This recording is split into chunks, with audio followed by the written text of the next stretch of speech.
Welcome back to another post-media Ottawa Senators panel for the 21-22 season. I'm Bruce Garrioch, and I'm pleased to be joined today by Senators head coach DJ Smith. DJ, opening night against the Toronto Maple Leafs at the Canadian Tire Centre Thursday.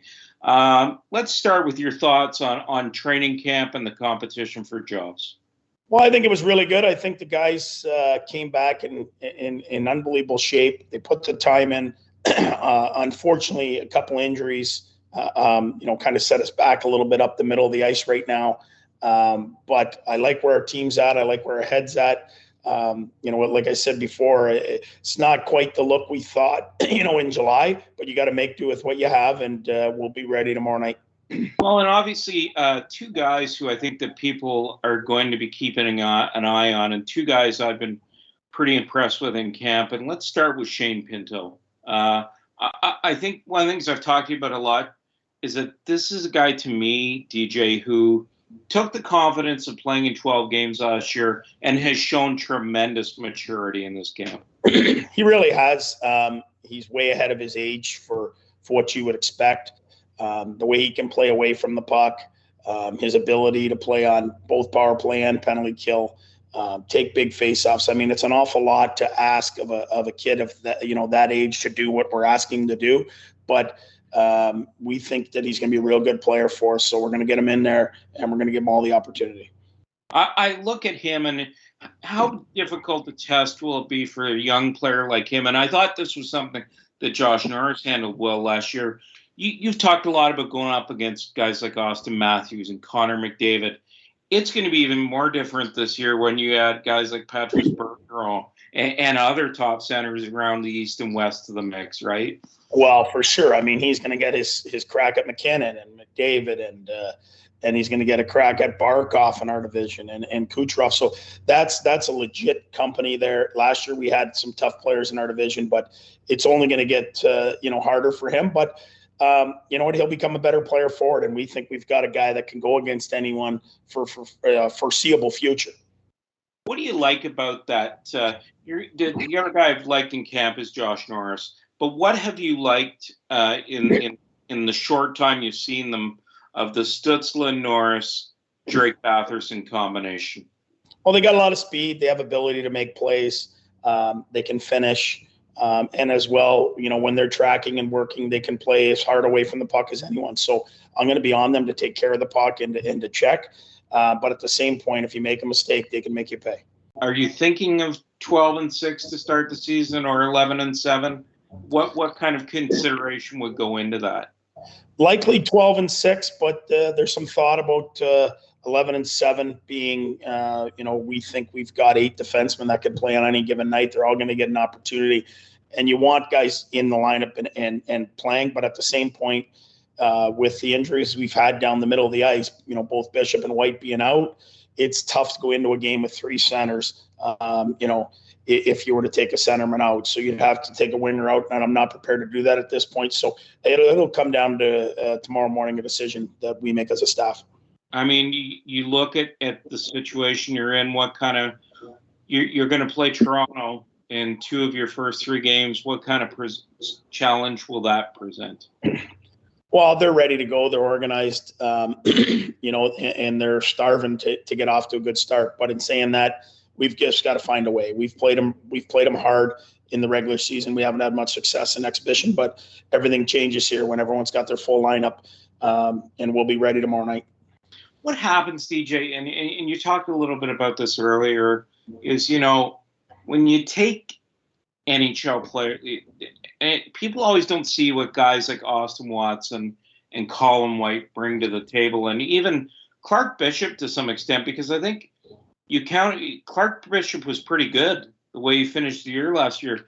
Now, these guys are injured. What happens when you take those kind of guys out of the lineup? And not even to mention Brady Tkachuk, of course. Well, they're real NHL players. They know how to get in and out of the game. They know how to manage the game. They know, end of periods, how to take care of the puck, all these things that it takes a lot of years for young guys to learn. So we're going to have some guys that are going to have to be filling their shoes and taking care of those roles until these guys get back. And the other thing I look at is, and just because he's not here is, and I think it might be more of a distraction for the media than it is for you, but how much of a distraction is not having Tkachuk at this juncture? Well, for sure, and it's tough on the guys in the room too. I mean, they want him there. We want to win every single game, and certainly he gives us a better chance to win. And they want him there. But business is business, and there's nothing we can do to change that. That's not our job. So all we can do is do what we can with our group in front of us. How do you like that top four on defense with how have you liked what you've seen from the Shabbat-Zub pairing? Zub has turned out to be, as you said during camp, a really nice surprise. And how have you liked those two together? Well, you know what? I thought they've just been okay, but we're going to see against Toronto. I think Zuby's a really hard guy to get around. He can make hard plays. He makes it difficult. We also can break pucks out. So we're looking forward to that pair being what we think is going to be a real good pair for us. And what about and why do you think they complement each other? Well, I think Zuby's a guy that is to defend first, and he's going to kind of look after Shabby. Well, Shabby will look after him by moving the puck and helping him get out of the zone. So we think they're two guys that can play against anyone, but also can move the puck very well. And one guy that you and I have talked about before that we don't think gets enough credit is the role that Zaitsev plays. Well, yeah, I think everyone looks at the underlying numbers, and he starts in the defense all the time. So you look at certain numbers that don't favor him, but he's out there playing against the other team's top players. He's hard to score on. He's hard to play against. He doesn't give you any free ice, and I think any coach would like to have a guy like Zaitsev, on their team. And what kind of camp? Because there's been a lot of focus on him because he was traded for Mark Stone. What kind of did Brandstrom surprise you a little bit in camp? I thought he played really well. I think Biding his last game wasn't great, but there was a lot of guys. I thought he moved the puck well. I thought he struggled defensively to start, but I thought he got better as exhibition went on, and he certainly put himself in a spot where he deserves. If he isn't in right away, he will get in some games. And yet, I'd be remiss if I didn't ask you about the goaltending. And one of the things we talked about last year was he got off to such a difficult start, and I think quite a bit of that had to do with goaltending. You've done a lot of off-season work with Matt Murray. Do you feel like you're in a situation where you need him and Forsberg to step up to start the season? Yeah, I think so. I think we want these guys to be ready when the puck drops, give us a chance every night, and then they might have to steal a few for us. I mean, we know what the injuries we have and Brady not being here, we're going to need to keep the puck out of our net if we want to have a chance. We don't know how much we're going to be able to score, so goaltending is going to have to be solid. No, but you don't need them to be superhuman. You just need them to do their jobs, right? 100%. It's up to us to try and limit the chances. We don't need they may have to win us the odd game, but at the same point, just don't lose the game for us. We're not going to be able to score a ton, so keep us in the game. And how do you kind of see the dynamic changing? I'd be remiss if I didn't ask this before we go. How do you kind of see the dynamic changing with fans in the stands?